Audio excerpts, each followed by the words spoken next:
मतलब लोग पागल रहते हैं, हिंदी डब कब आएगी. సో పుష్ప స్టార్టింగ్ నుంచి జాలరెడ్డి గారు కూల్ నా కొడక అంటాడు.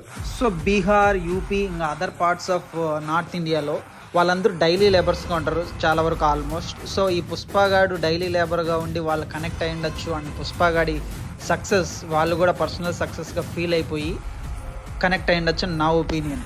అండ్ అలాగే mannerisms wave. So once Pushpa part 1 OTT release అయిన తర్వాత రిసెప్షన్ మామూలుగా లేదు. సో సెలబ్రిటీస్ అయినా, క్రికెటర్స్ అయినా, ఇన్ఫ్లుయెన్సర్స్ అయినా అందరూ ఆ మేనరిజమ్స్ ఇమిటేట్ చేస్తూ వచ్చారు.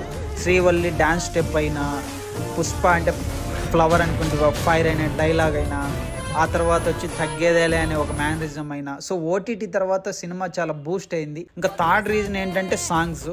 పుష్ప పార్ట్ 1 సాంగ్స్ కలెక్టివ్గా 8 బిలియన్+ వ్యూస్ ఉన్నాయి యూట్యూబ్లో. సో ఇది మామూలు